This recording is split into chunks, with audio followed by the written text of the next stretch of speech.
अगर आप law of attraction के सीक्रेट्स को समझना चाहते हैं तो सब्सक्राइब करें अमित कुमार पॉडकास्ट को। इसके अलावा जैसे आपने बताया कि कई बार जो लोग डायबिटीज शुगर की दवाइयां ले रहे होते हैं वो परेशान हो जाते हैं बीपी से। अगर किसी को बीपी है, हाई है तो क्या, या लो है तो क्या क्या करना चाहिए उसको? देखो, लो बीपी है तो उसको तो खाने पीने से हम उसको ठीक कर सकते हैं, थोड़ा उसको नमक वाला पानी दिया, इस तरह की चीजें। तो लो बीपी तो होता है डेंजरस, ज्यादा इमीडिएट हो जाता है क्योंकि उसे चक्कर आने लग जाते हैं और कहीं पे भी गिर सकता है। हाँ। तो लो बीपी जो है जनरली कम होता है बट इट इज डेंजरस, तो हमें उसे इमीडिएट कंट्रोल करना चाहिए।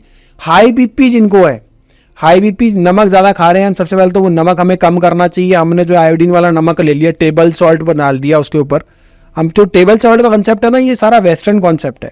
हमारे यहाँ पे हम खाने के बीच में भी नमक डाल देते हैं और ऊपर से हमने डाल दिया क्योंकि हमें वेस्ट को कॉपी करना था। टेबल पे वो सॉल्ट रखते हैं, उसे टेबल सॉल्ट डालते हैं, उसे खाने में ऊपर डाल देते हैं। तो हमने दोनों तरीकों से नमक ले लिया, हमारा नमक डबल हो गया, सोडियम इंटेक हमारा डबल हो गया। अब वो बढ़ा हुआ नमक हमारे बीपी को जाके बढ़ाता है और हमारे जो आर्टरीज है, जो हमारे जो सारे ऑर्गन्स हैं, वहां पे जाके वो जोर पड़ता है जिस वजह से वो डैमेज होने लग जाते हैं।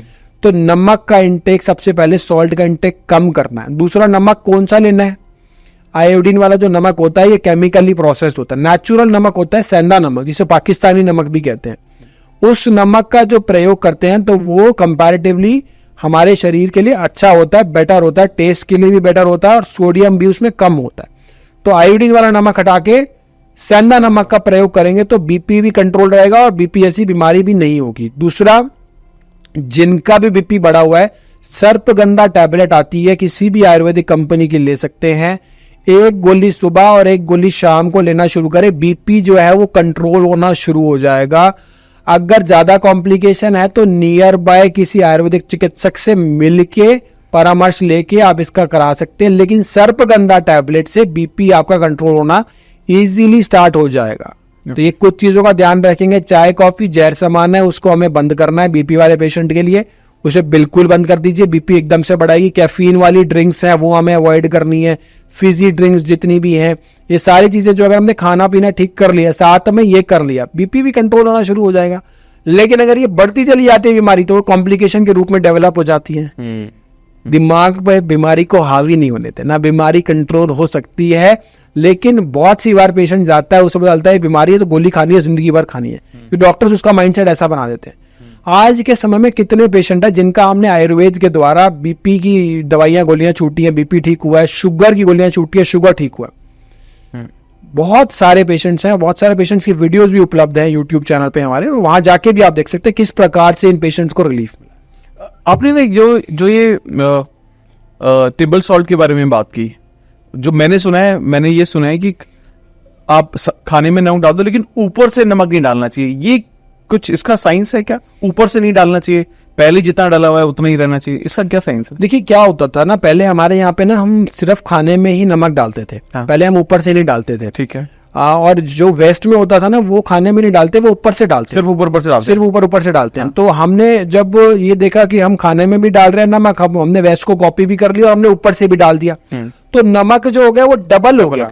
अच्छा, सोडियम बढ़ गया। तो टेबल सॉल्ट का कॉन्सेप्ट है, ये बाहर का है, ये इंडियन कॉन्सेप्ट नहीं है। क्योंकि हमने खाने में डाल दिया तो वो बेटर रहता है हमारे लिए, क्योंकि वो प्रॉपरली डाइजेस्ट होता है, हमारे शरीर के लिए अच्छा रहता है। ऊपर से जब हम डालते हैं वो हमारे शरीर के लिए नुकसान देता है। Okay okay okay. और डबल भी हो गया, सोडियम भी बढ़ गया हमारे शरीर में। मतलब आपके कहना है जब उसको बनाते वो डाला जाता है तो वो अच्छे से बेटर है। और पहले ऐसे ही डालते थे हम शुरू से इसी तरीके से ही यूज करते आ रहे हैं नमक। लेकिन हमने क्या देखा कि हमें तो आंख बंद करके कॉपी करना है। हमने अपनी टॉयलेट सीट बदल दी। हम पहले इंडियन टॉयलेट सीट का यूज करते थे, अब वेस्टर्न पे आ गए। हमने टेबल सॉल्ट का यूज करना शुरू कर दिया। हमने सुखासन में खाना खाते थे, अब आज हम डाइनिंग टेबल पे खाना खा रहे हैं। हमने जो है सब चीजें अपने आसपास चेंज कर दी। उसके कारण से, चेंज करने के कारण से हमारे शरीर जो है वो बीमारियों का घर बनता गया। इन सब चीजों के ना साइंटिफिक रीजंस हैं कि हमें क्यों ऐसे नहीं करना चाहिए, क्या क्या इनके साइड इफेक्ट होते हैं। लेकिन अगर शॉर्ट में बोलूँ ना, तो हमें अपनी संस्कृति की तरफ वापस आना चाहिए। हमें देखना चाहिए कि हमारे जो पहले के जो पूर्वज थे उनकी शतायु हुआ करती थी, और आज जो है भारत की एवरेज आयु 60-65 वर्ष हो चुकी है, इतनी कम हो चुकी है। जापान के अंदर 1 लाख लोग ऐसे हैं जो 100 वर्ष के ऊपर हैं। कितनी बड़ी बात। वहां पे जीवन जो है वो इतना मतलब अच्छा है कि लोग इतने अच्छे जीवन काल में जी रहे हैं। लेकिन यहाँ पे 60 में किसी को हार्ट अटैक आ रहा है, किसी को 65 में प्रॉब्लम हो रही है। मतलब एवरेज एज ही बहुत ज्यादा कम हो चुकी है। Right sir, right. अगर आपको पॉडकास्ट की ये क्लिप बहुत अच्छी लगी तो आप यहाँ से इसके कंप्लीट पॉडकास्ट को भी देख सकते हैं। इसके साथ साथ आप अपना सपोर्ट बनाए रखें, चैनल को सब्सक्राइब जरूर कर दें। Thank you so much.